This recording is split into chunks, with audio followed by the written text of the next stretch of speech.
एक बार फिर एल्दारा ने दी दस्तक। एल्दारा में भारी पत्थर सड़क पर आके रुक गया। गनीमत रही उक्त पत्थर की चपेट में कोई नहीं आया। सुनाई दिया है कि संयुक्त मजिस्ट्रेट धारचूला व अन्य लोग वहां पर मौजूद थे और बाल बाल बचे। एक सिंचाई विभाग के जेई को मामूली चोटें आई हैं। अरुण कुमार उक्त जेई का नाम है। साथ ही जब बोल्डर ऊपर अटका था तो नीचे एक गाड़ी फंसी पड़ी थी। कीचड़ की अत्यधिक मात्रा होने से मल्ली बाजार में वो गाड़ी फंसी थी और गाड़ी निकालने के लिए मल्ली बाजार में पूरे प्रशासन का जोर, स्थानीय नागरिक, दुकानदारों की मेहनत लगी थी, परंतु वाहन निकलने का नाम नहीं ले रहा था। एक तरफ पत्थर लटका था, दूसरी तरफ वाहन फंसा था। स्थिति बड़ी असमंजस की और बड़ी कौतूहल भरी हो गई थी। लोगों की सांसें अटकी हुई थी।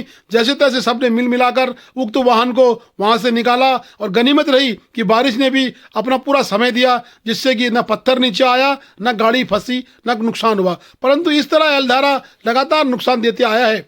2022 29 जुलाई आपदा का दंश झेले ओम प्रकाश वर्मा ने बताया कि ये सीधे सीधे प्रशासन की, सिंचाई विभाग की बड़ी लापरवाही है, जिससे कि शायद दोबारा फिर आपदा का दंश झेलना पड़ेगा। पुरानी याद ताज़ा हो गई, 1 साल पुरानी वही स्थिति आ गई सेम, क्योंकि 1 साल के अंदर कोई काम ही नहीं हो पाया। सरकार ने पैसा तो दिया, कार्यदायी संस्था कोई काम नहीं, कोई कार्य नहीं कर पाई। इरिगेशन वाले जो है टीएसडी को कहने लगे कि नक्शा नहीं आया और टीएसडी वाले कुछ नहीं कर पाए और सेम वही स्थिति हो गई है। और फिर अफरा तफरी का माहौल है।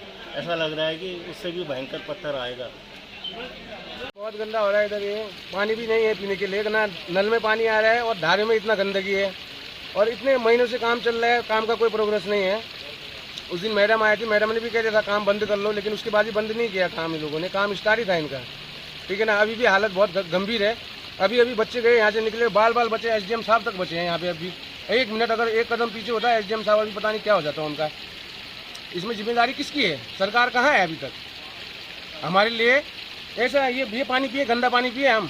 ये बताओ, नल में नहीं पानी आ रहा, ना धारे में सफाई है इनका। ऊपर से गिर रहा है पत्थर, बच्चे यहाँ से जा रहे हैं, स्कूल जा रहे हैं, स्कूल कैसे भेजे बच्चों को? बहुत परेशानी है। सरकार से मुझको यही है कि न्याय चाहिए, बस हो गया, भाई कुछ नहीं। ठीक है, धन्यवाद बहुत बहुत। उक्त बोल्डर ने आज फिर पूरे धारचूला की नजरें एल्दारा की तरफ घुमा दी। जहां प्रशासन कहता था कि एल्दारा इस बार नुकसान नहीं करेगा, वहीं प्रशासन के दावे भी खोखले साबित हो रहे हैं। कहीं न कहीं सिंचाई विभाग, टीएचडीसी और कार्यदायी संस्था व प्रशासन एक प्रकार से मूक दर्शक बना बैठा है। केवल अटकलें लगा के बोल्डर को देखने के अलावा और कोई कार्य होता हुआ नजर नहीं आया। स्थानीय लोगों में बड़ी नाराजगी है कि प्रशासन 1 वर्ष से पैसा 19 करोड़ पहले मिला, उसके बाद डीपीआर चेंज हुई, 48 करोड़ में काम पहुंचा, परंतु फिर भी धरातल में कोई कार्य होता हुआ नजर नहीं आ रहा, जो एक बड़ी विडंबना है। लोगों को पैदल आवाजाही करनी पड़ रही है और जान हथेली में लेकर लोग आवागमन कर रहे हैं। आज एल्दारा में हम सुबह से खड़े थे, हम देख रहे थे कि काफ़ी सारे वाटर के जो अंडरग्राउंड वाटर चैनल्स थे वो भी एक्टिव हो चुके थे, बिकॉज यहाँ पे 2 दिन बारिश रही थी। तो एक बड़ा पत्थर भी आया था, बट जो वायर क्रेट्स लगाई गई थी उससे वो पत्थर रुक चुका था ऊपर रोड की तरफ। कोई डैमेज नहीं हुआ है। प्रिकॉशनरी तौर पे हम लोगों ने एक एरिया जो डिमार्केट किया उससे सभी घर वालों को खाली करा दिया है यहाँ पे और नोटिस दे दिए हैं। एंड अभी इरिगेशन वालों के साथ हम देख रहे हैं कि क्या ऐसे मेजर्स ले सकते हैं जिससे कि हम बिल्कुल रिस्क मिनिमम कर पाएँ। तो अभी हम वायर क्रेट्स को ठीक करना सोच रहे हैं यहाँ पे।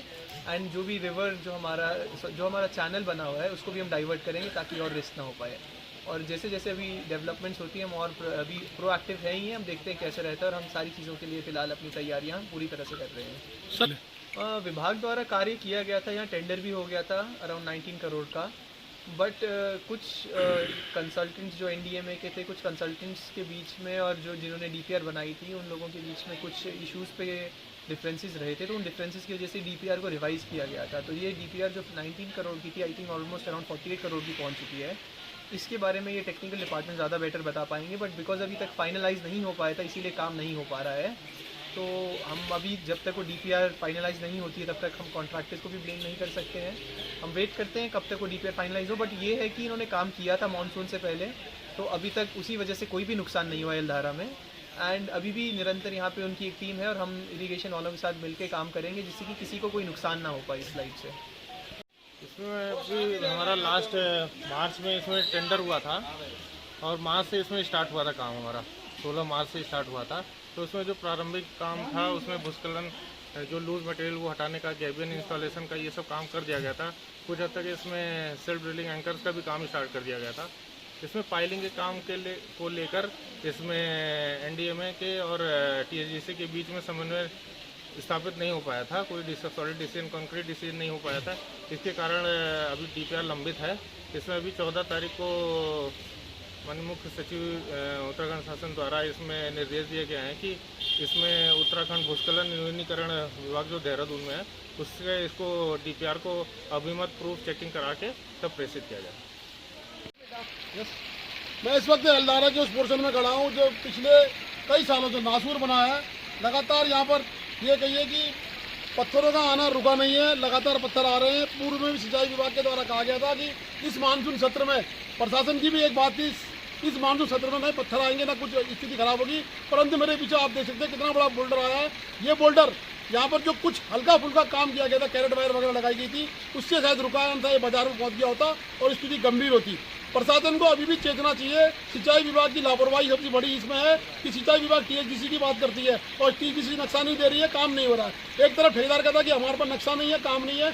इस तरह से उलझा के रखा है धारचूला के लोगों को। स्थिति कभी भी खराब हो सकती है और धारचूला में फिर पुरानी स्थिति पैदा इन लोगों ने कर दी है। ये प्रशासनिक फेलियर है।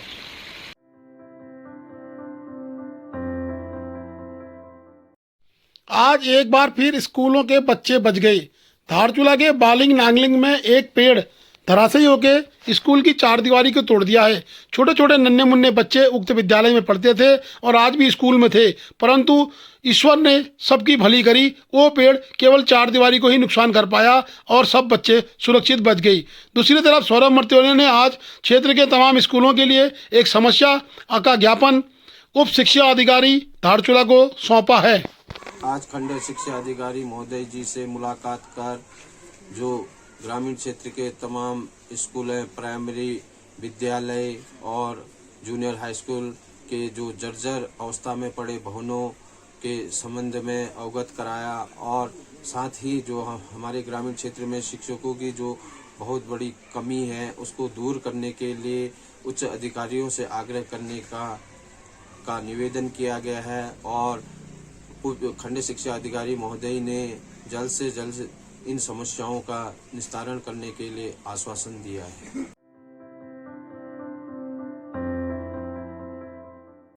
धारचूला से लेकर तवाघाट तक की सड़कें बिल्कुल छत बिछत हो चुकी हैं, या यूं कहें कि पहाड़ों को बिल्कुल हिला के रख दिया है। जहां हिलवेज कंपनी के द्वारा सड़क का कार्य किया गया था वहां भारी ब्लास्टिंग से सड़कें बिल्कुल यातायात के लायक नहीं रही हैं। आज एल्दारा ने भी रौद्र रूप दिखा दिया। साथ ही हिलवेज कंपनी का कहना है कि हम रात्रि में भी सड़कें खोल रहे हैं, दिन में भी हम प्रयासरत हैं, लगातार सड़कें खोलने का कार्य कर रहे हैं, परंतु कहीं ना कहीं सड़कें खोलने में मौसम बाधित आ रहा है और हमें अतिरिक्त धन भी नहीं मिल रहा है। वहीं आज एल्दारा को भी बंद कर दिया गया है। आज सुबह की जो बीआरओ की रिपोर्ट आई थी, यहाँ से लेकर गस्कू तक ऑलमोस्ट 10 स्पॉट्स पे बंद है। घटगाड़ अभी छोटी गाड़ियों के लिए खुल चुका है। यहाँ पे रोज़ निरंतर बारिश हो रही है, रोज़ रात को, तो एनएच रोज़ खुलता है, रोज़ शाम तक फिर बंद हो जाता है बारिश के कारण। तो आई थिंक हमारे पास जो एस्टिमेटेड टाइम आया था खुलने का वो अराउंड 3 और 4 o'clock के बीच में आया था यहाँ से तवाघाट तक के लिए। बट अगेन वो सब मौसम पे डिपेंडेंट है। अगर मौसम शुरू हो जाता है तो यहाँ पे शूटिंग स्टोन शुरू हो जाते हैं। तो हम होप करते हैं कि शायद 3-4 बजे तक अगर मौसम साथ दे तो फिर खुल जाएगा। बाकी हम देखते हैं डेवलपमेंट्स कैसी रहती है। Please do like, share and subscribe DCL News.